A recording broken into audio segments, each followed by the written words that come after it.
Hola, ¿qué tal? Buen día, los saludo a todos con mucho gusto, esperando que se encuentren muy bien y que todo esté tranquilo por allá. Primero que nada, les ofrezco una disculpa por no compartir el video de la semana pasada. Como les haya comentado, estoy de regreso en la universidad, aunque sean clases en línea y de pronto sí me saturo un poquito. También me descontrola un poquito esto de que ya no estemos en el horario habitual, entonces por ahí de pronto me ocupo de más y la verdad que prefiero grabar un video de calidad a algo completamente a la carrera, ¿no? Entonces, esta semana les estaré compartiendo dos videos, el de esta sesión y la anterior. Muy bien. El tema que he preparado para el día de hoy es prototipos textuales. ¿A qué les suena un prototipo textual? Primero que nada, ¿qué es un prototipo en sí? Vamos a leer la definición o las definiciones. La primera definición nos dice que es un primer ejemplar que se fabrica de una figura, un invento u otra cosa y que sirve de modelo para fabricar otras iguales o molde original con el que se fabrica. En el Salón del Automóvil se presentaron varios prototipos de automóviles eléctricos. Pues no es una definición que nos sirva, ¿verdad? Realmente no nos describe lo que nosotros estamos tratando de analizar. Vamos a ver la siguiente definición.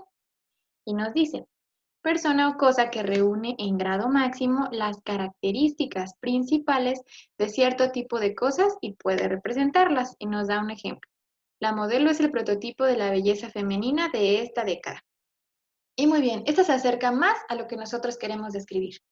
Es una cosa o una persona, bien, en este caso sería una cosa, que reúne en grado máximo las características principales de cierto tipo y puede representarlas. Veamos entonces, los prototipos textuales vienen a ser el conjunto de textos que tienen y reúnen ciertas características en común. Esto puede ser en algunos textos o también en la comunicación oral. Y finalmente dice que se refiere a un tipo de división que se utiliza para sistematizar un texto cualquiera y colocarlo en alguna categoría. Y en base a esto parten lo que son los géneros literarios. Nuevamente, un prototipo textual es un tipo de división que se usa para clasificar o sistematizar un texto cualquiera y colocarlo en alguna categoría según las características que tienen en común. Entonces son textos que por cómo están redactados o en el lenguaje oral, por cómo son hablados, por los recursos que utilizan, por la manera en que son redactados, por sus características en general, vienen a caer en cierta categoría o clasificación y es en base a estos prototipos textuales que surgen los géneros literarios, pero no son en sí los géneros literarios. Entonces, vamos a leer el siguiente párrafo. Los textos, en general, están posibilitados de tener más de un prototipo textual. Por eso no hay que confundirlo con un género literario. Este ejemplo está muy claro. En una novela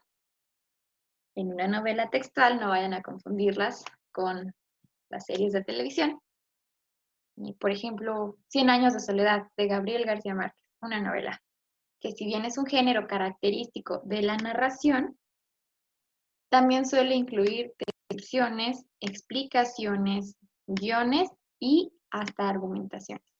Ok, entonces en una novela textual yo puedo encontrar diferentes prototipos textuales. Aquí hace falta una textuales.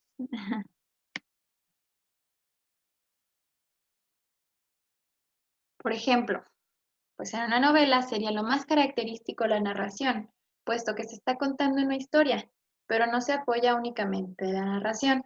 También puede incluir descripciones, cuando describes un personaje o describes la situación, explicaciones, puesto que la historia necesita quizá repetir ciertos detalles, guiones y hasta argumentaciones. Entonces podemos encontrar diversos prototipos textuales en varios textos. No son exclusivos de un solo texto en particular, aunque a veces sí se podría decir que unos son más representativos o característicos de ciertos géneros que otros. Vamos a analizarlos. Nuevamente estoy tomando este material del libro Taller de Lectura y Redacción 1 de Santillana, de las páginas 61 a la 71. Y bien, veamos este mapita conceptual de los prototipos textuales. Como ya hemos visto, para que un texto se constituya en un mensaje con todas sus propiedades, debe tener adecuación, cohesión y coherencia. Eso sí, debe poseerlo cualquier texto. ¿Recuerdan? Las propiedades de la redacción. También vimos lo que es la corrección. Adecuación, cohesión, coherencia y corrección. Por otra parte, en los textos, cada uno tiene algo en particular, dependiendo del propósito para el cual es creado. Con tales rasgos, el texto toma diversas formas de expresión, las cuales se clasifican en narración, descripción, exposición, argumentación y diálogo. Muy bien, ya tenemos nuestras 5 clasificaciones de prototipos textuales. Narración, descripción, exposición, argumentación, diálogo. Entonces, como ya leímos, nos dice que además en las propiedades de la redacción que todo texto debe poseer, hay algunas características particulares dependiendo del propósito del texto o rasgos que toma ese mismo texto, las cuales pueden ser adquirir un prototipo textual como es narración, descripción, exposición, argumentación y diálogo.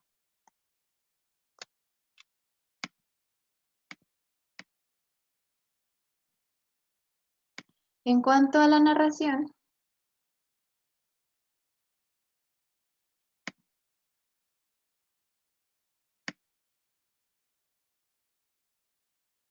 podríamos hablar del relato de un suceso. Se apoya de sustantivos y verbos. ¿Dónde encontramos la narración? En una novela, por ejemplo, en un cuento. Nos relata un suceso. Se apoya de sustantivos y verbos. Después tenemos la descripción, que se podría decir metafóricamente un dibujo hecho con palabras. Estás diciendo cómo es algo, cómo es alguien. Y los recursos que más se utilizan claramente son los adjetivos. Bonito, feo, grande, arrugado, suave, etc. En la exposición se refiere a una presentación sistemática de hechos e ideas. Ojo, no se refiere solamente a una exposición como la que yo estoy haciendo en este momento, a exponer como tal, sino a los textos que exponen información de manera objetiva. Por ejemplo, en esta categoría recaería un texto científico y se apoya de sustantivos y verbos. Después tenemos la argumentación, que ya la hemos analizado en otras ocasiones, que es un razonamiento para aceptar o rechazar una tesis.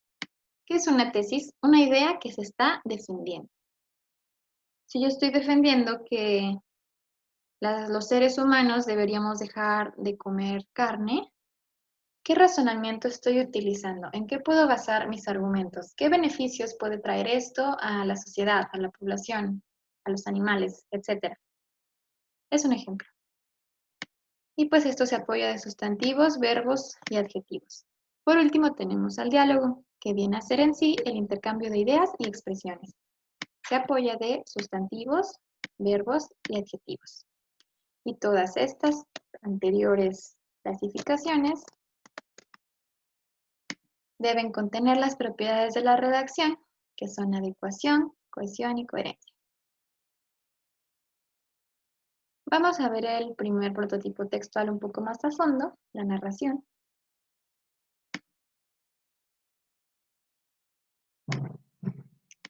Narración.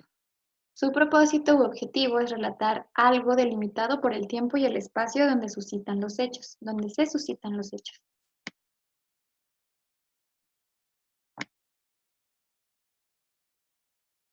Una narración relata un hecho que ha sucedido en algún momento del tiempo y espacio. Se vale de los verbos y sustantivos, los utiliza para construir la historia pormenorizada, lo que pasa, a quién le pasa y cómo sucede, es decir, detalladamente. Aquí lo dice pormenorizado, contado a detalle, está un poquito recortada la imagen. Como forma de expresión lingüística, es fácil ubicar la narración en una crónica periodística, en las memorias de un autor, la recreación de una época, la reseña de una actividad, la semblanza de un viaje y otras situaciones. Narramos cuando escribimos todos estos tipos de textos, ¿no? Las novelas históricas, los reportajes novelados, también son ejemplo de esto. Aquí también podemos encontrar este prototipo textual. Después viene una frase muy interesante. Las posibilidades de narrar son tantas como la capacidad que se tiene para observar lo que acontece a cada instante en la vida cotidiana. Cuando narras no haces otra cosa más que contar, relatar cómo está sucediendo un acontecimiento. Vamos a ver los elementos de la narración. Tenemos al narrador, que es ahora sí que quien está contando la historia, quien está relatando el suceso, puede ser real o imaginario. Y se refiere lo sucedido en primera persona. Si es alguien que vivió directamente los hechos o en tercera, si solo cuenta lo que ha visto y escuchado como testigo. Por ejemplo, si yo soy un narrador en primera persona y relato de cuando visité el parque de mi ciudad, ¿no? La otra semana, el día sábado, yo hice un pequeño paseo al parque de mi ciudad. Fue muy interesante porque descubrí muchas cosas que no había visto antes. Tiene una pequeña sección tipo museo que puedes visitar. Lo que observé fueron árboles. Me acompañaron mis amigos. Fuimos por la mañana, etcétera, etcétera. Pero cuentas tú la historia. Eres tú el narrador. En cambio, si yo vi lo que pasó, estoy siendo narrador, pero en tercera persona. Mis amigos fueron al parque, lo que les ocurrió fue sorprendente. Se encontraron con algo que jamás hubieran imaginado. Ellos, no yo. Yo lo vi, pero no lo viví. Aún así soy yo el narrador. Después tenemos el acontecimiento, que es el hecho como tal, lo que pasó. Es lo más importante, porque sobre este gira la acción, los personajes, el ritmo del relato, las pausas, intensidad, desarrollo, etc. Por ejemplo, si estoy contando la historia del Titanic, el acontecimiento es el hundimiento del barco en sí. Ese es el hecho como tal. Y dice que es el factor más importante porque sobre este gira la acción de los personajes. Los personajes son quienes participan en el relato, el ambiente es el lugar donde suceden esos acontecimientos y el tiempo nos indica cuándo están sucediendo todos esos hechos. Muy bien. Narración se apoya de sustantivos y verbos, es el relato de un suceso que cuenta un narrador respecto a un acontecimiento donde participan personajes en un ambiente o contexto en un tiempo predeterminado. Para que un texto sea realmente una narración, no hay que olvidar que estamos contando una historia completa. Es decir, tiene un planteamiento o introducción, se involucran uno o varios personajes, se plantean las circunstancias, se desarrolla la acción y tiene un final. Entonces, como todo texto, debe tener un orden, una organización. No podemos empezar a contar un cuento por el final. Hay un inicio, un desarrollo, donde suceden los acontecimientos, el clímax de la historia o del relato, y hay un final o desenlace.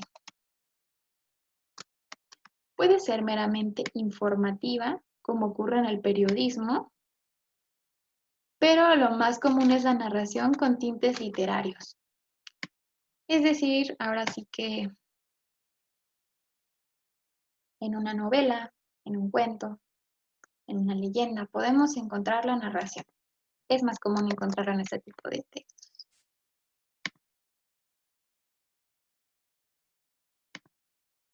Una narración con tintes literarios se divide en subjetiva, objetiva, histórica, realista, fantástica y de ciencia ficción. Subjetiva. Quien cuenta todo es uno de los personajes del relato, primera persona o en tercera persona. Objetiva. El narrador se limita a ser un observador y relatar el hecho. ¿Cuál sería la diferencia? Pues que si soy yo el narrador, estoy utilizando mis sentimientos como tal, ¿no? Y en ese momento me sentí muy asustado porque bla, bla, bla. En cambio, si es objetiva, es alguien más que está observando el papel fuera de los personajes. Es un observador externo y solo está relatando como tal. Bien, ahora la histórica se refiere a un acontecimiento del pasado.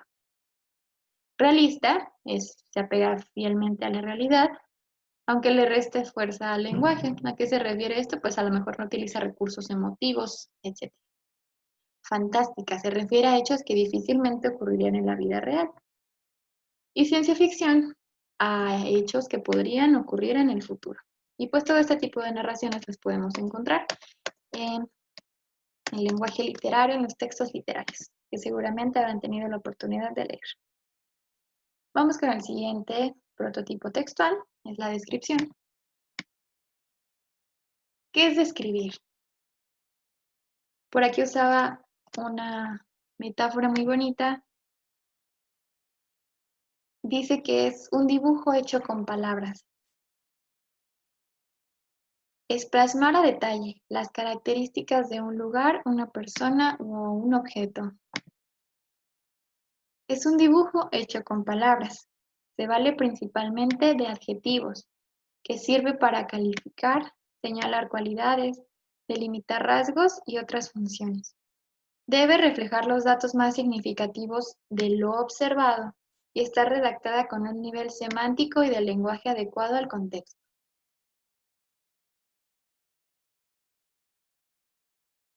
Y bueno, ya sabemos lo que significa semántico, se refiere a un mismo grupo de palabras. Algunos tipos de descripción son prosopografía, que es la descripción física de una persona. ¿Sabían que así se le llamaba? ¿Cómo hago una prosopografía? Bueno, por ejemplo, mi mamá es muy bonita, es alta, tiene cabello negro, sus ojos cafés, es algo gordita, etcétera, etcétera, ¿no? La etopeya. Descripción moral. Vamos a analizar algún ejemplo. Por ejemplo, si yo digo, mi compañero siempre se sentaba al fondo de la clase. Era callado, tímido, pero más inteligente que el resto. Siempre quería pasar desapercibido. Y bueno, esta es una descripción moral que describe los rasgos psicológicos de una persona, ¿no? Después tenemos el retrato, descripción que enlaza las dos anteriores. Describes tanto física como psicológicamente a una persona. Topografía es la descripción de un lugar. La hacen, por ejemplo, ingenieros civiles. Cronografía es una descripción referida a lo acontecido en un tiempo determinado. Por ejemplo, una cronografía de la Revolución Mexicana. En fin, cuando describes estás diciendo cómo es algo. Implica el uso de recursos expresivos. Los adjetivos van a ser lo principal. Este es el recurso más importante que utiliza una descripción. También se utiliza la comparación y la metáfora para embellecer aspectos sombríos y la exageración para matizar algunas palabras características relevantes. Aquí está Maris. es relevantes, no irrelevantes.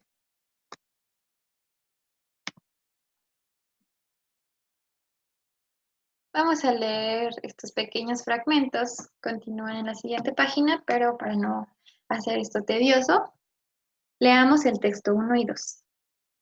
Algo insólito noté en la carretera, que entre los nuevos barrios de casas uniformes seguían en pie, idénticas a algunas de las viejas casitas campesinas de mi infancia. Y el sitio más mágico del universo, la cantina Bombay, que tenía a un lado una bomba de gasolina, o sea, una gasolina. La bomba ya no estaba, pero la cantina sí, con los mismos techos de vigas y las mismas paredes de tapias encaladas. Los muebles eran de ahora, pero ¿qué importa?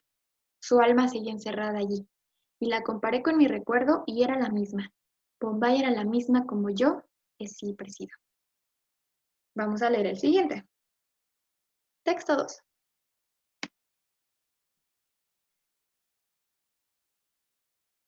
Atrás de ella entró al departamento Francisco Rojano, otra vez con el gran bigote y el pelo suelto, sin lentes, aparatoso y desbordado. Cargaba en un hombro 2 bules de aguardiente y un morral con quesos, un blanquísimo sombrero de jipipalpa en la cabeza y extendido sobre los brazos un huipil de fiesta y una camisa de manta, con el pecho bordado en los colores nacionales. Cargaba además una cesta de mimbre con figurillas prehispánicas de la región olmeca. Puso teatralmente los presentes sobre el suelo, haciendo una caravana digna de Marco Polo. Muy bien, ¿qué nos dan a pensar estos textos? ¿Qué podemos decir del primero? Reflexionen un momento.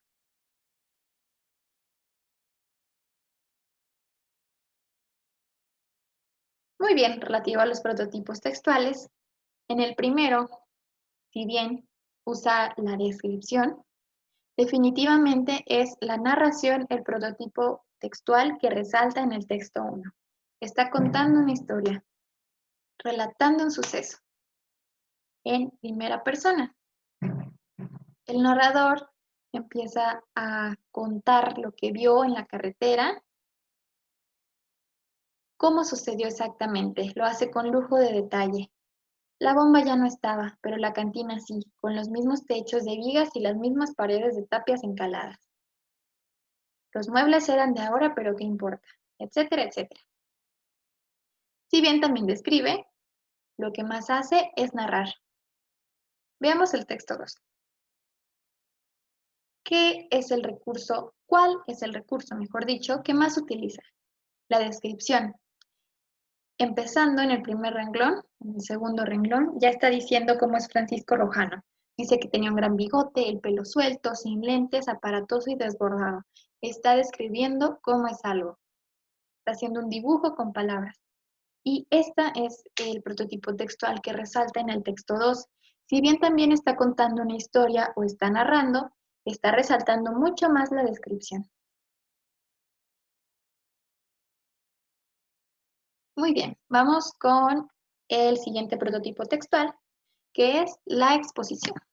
Y como ya mencioné, no se refiere tal cual a lo que estoy haciendo, exponiendo un tema, sino en sí a los textos que exponen ideas de manera objetiva de conceptos en concreto.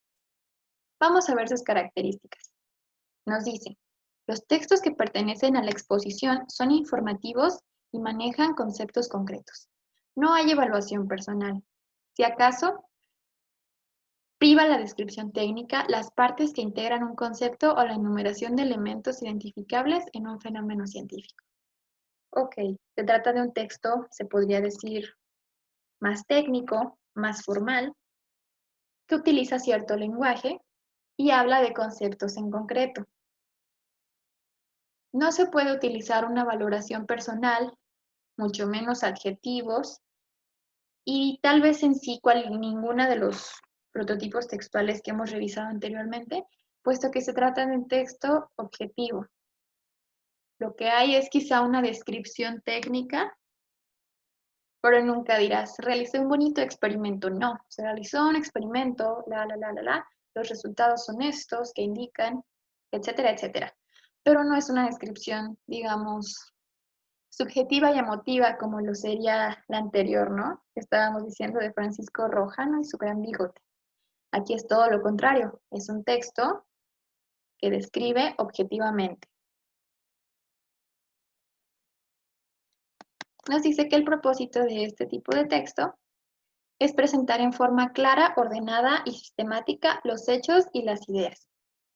Esta forma se dirige solo al intelecto de las personas.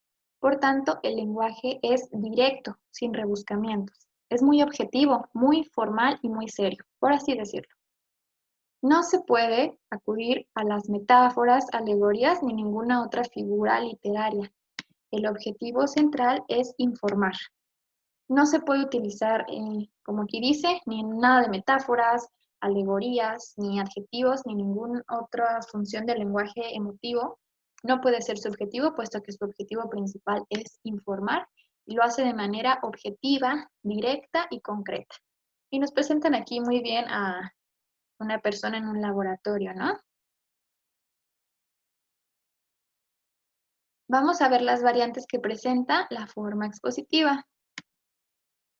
Nos dice que puede aparecer en la descripción técnica, la cual da a conocer un objeto, su funcionalidad, las partes que lo componen o integran. Por ejemplo, puede hacerse una descripción técnica de cómo funciona un cohete espacial o cómo se obtiene algún elemento químico en el laboratorio. También está la definición, que expone el significado de un concepto. Se trata de explicarlo, aunque no se conozca todo el universo de situaciones donde puede aplicarse. Es lo que haría un diccionario, ¿no? Te da definición. Después tenemos el análisis, cuyo objetivo o función es fragmentar todas sus partes. Conlleva siempre una lógica. Se basa en la clasificación y división. Separa objetos de acuerdo con sus semejanzas y diferencias. Conserva un denominador común y la división es la ruptura gradual de un todo de sus partes. Si yo quiero analizar un experimento, por ejemplo, retomando el ejemplo anterior, pues lo hago de un todo, puedo dividirlo en sus partes. O de cada parte, puedo explicar un todo, etc. También se tiene un resumen que consiste en reducir un texto para exponer lo esencial. Se condensan los elementos principales sin deformar la idea original o incluir puntos de vista personales. Como ya habíamos dicho, un resumen consiste solo en retomar tal cual las ideas de otro texto. Tal cual, no puedo modificar las palabras. ¿Recuerdan cómo se llamaba el texto donde sí se podían modificar? Paráfrasis, muy bien. Por último, tenemos el informe, que es la exposición por escrito de una investigación, un reporte de actividades, de un proceso, y la reseña, que es el informe sobre una obra, un libro o acontecimiento después de haberlo presenciado o leído. Hay dos tipos de reseña, la informativa, donde se lee la obra de forma general, y la crítica, que evalúa el contenido a detalle y pues requiere una lectura más minuciosa. Aquí sí se está, como bien lo dice el nombre, pues criticando.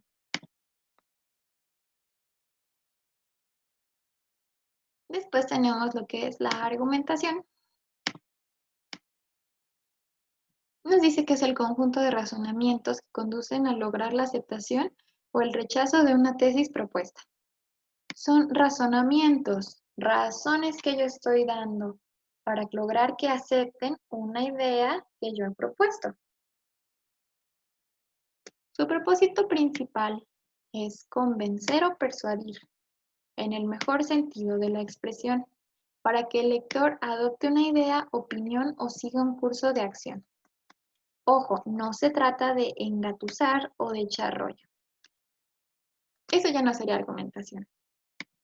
Realmente cuando estás argumentando tienes que dar ideas muy claras y precisas de por qué tu idea debe ser válida o por qué debe ser aceptada.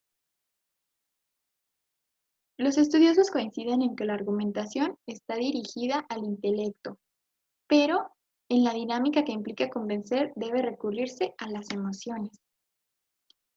Por ejemplo, si yo tengo una idea de negocio, ya en el lenguaje oral, y voy a exponerlo a un inversor, tengo que apelar al intelecto, sí, pero también a las emociones. Si estoy escribiendo un texto de un tema en particular y quiero convencerte de algo, debo recurrir a las emociones en cierto punto, en cierto nivel. Su estructura de elaboración de un argumento es un poco más compleja. Se parte de una idea central y a continuación los argumentos para defenderla, se exponen ciertas evidencias para sostenerla e incluso quien la elabora debe anticiparse con contraargumentos para una posible refutación de quien esté en desacuerdo. ¿Qué es un contraargumento? Es simplemente prepararte o para responder a lo que muy posiblemente te digan en contra de tu propia tesis. Es decir, si yo digo, eh, todos deberíamos, retomando el ejemplo pasado, todos deberíamos dejar de comer carne. Y me contraargumentan diciendo que eh, las proteínas, vitaminas que se pueden obtener de la carne, las requiere todo ser humano, bla, bla, bla. Pero yo contraargumento diciendo que hay muchos suplementos que nos pueden brindar esas proteínas necesarias, etcétera, etcétera, ¿no? Me preparo para lo que van a responderme y contestar a favor mío.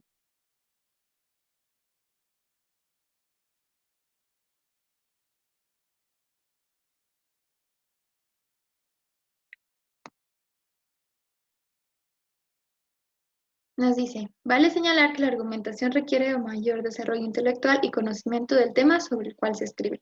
Sobre todo mayor conocimiento del tema. No puedes argumentar sobre algo que no conoces. La formulación de este prototipo se auxilia de casi todas las clases de palabras. Verbos, sustantivos, adjetivos, etc. Aquí no es como que haya uno característico o en particular.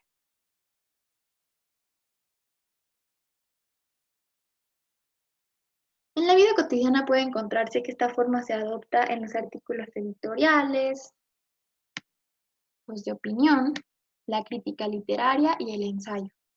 Los temas que pueden abordarse son variados y por lo general un poquito polémicos. Política, desarrollo social, educación, salud, religión, libertad, juventud actual, responsabilidad y un sinfín de vertientes sobre esas ramas. Se subraya la exigencia de conocer un asunto para exponer opiniones claras, sencillas y concisas. Yo diría que no son opiniones, sino más bien argumentos que deben ser claros, sencillos y concisos. Debes conocer el tema del cual estás hablando, si no, realmente no podrías argumentar nada. Por último, tenemos el diálogo, que puede formar parte de cualquier escrito y en cuanto a su forma también se le considera un prototipo textual. En su definición más simple, el diálogo es la conversación entre dos o más personas, las cuales exponen sus argumentos y puntos de vista alternadamente. Da pie al debate, la exposición de ideas, la defensa de argumentos y puede contraponer opiniones o propiciar un acuerdo. Entonces nos dice, el diálogo en su definición más sencilla es una charla entre dos o más personas que están exponiendo sus ideas, puntos de vista, y esto pues al haber una charla o una discusión, digo en el buen sentido de la palabra, da pie al debate, se puede originar un debate, defender argumentos, cada quien por su lado, etc. Hay diálogos que conducen meramente al intercambio de ideas o opiniones. Una entrevista periodística sobre un tema financiero puede ser un ejemplo de ello. Es decir, solo se intercambian ideas, ¿no? De la mejor manera posible. Pero hay diálogos que atienden solo la parte emocional, como ocurre en algunos programas radiofónicos o de televisión. No sé, si invitan a algún famoso, etcétera. Empiezan a sacar este tipo de temas, ¿no? En los textos literarios es común encontrar el diálogo para apoyar las acciones en voz propia de los personajes. Al darles voz, toma más dramatismo o singularidad lo que se narra. Y pues esto es muy importante, ¿verdad? Que entre los personajes haya diálogo, que no sea solo una narración de corrido, sino que les des esta participación a tus personajes. Que no solo estés narrando en tercera persona, sino que les des voz, porque esto les otorga más dramatismo y singularidad. Muy bien. Vamos a recapitular un pequeño resumen. Vuelvo aquí a este pequeño mapa conceptual. Los prototipos textuales son clasificaciones de los textos de acuerdo a sus características o el objetivo que están teniendo. Un prototipo textual puede aparecer en diversos textos, no es exclusivo de uno solo, aunque hay algunos más representativos que otros. La narración la encontramos en una novela o en un cuento y relata un suceso. La descripción es decir cómo es algo, contar cómo es algo, un dibujo hecho con palabras. Se vale de adjetivos. Y la podemos encontrar también en una novela, en un cuento, está describiendo. También está la descripción técnica, que viene a ser parte de la exposición. La exposición es una presentación sistemática de hechos e ideas.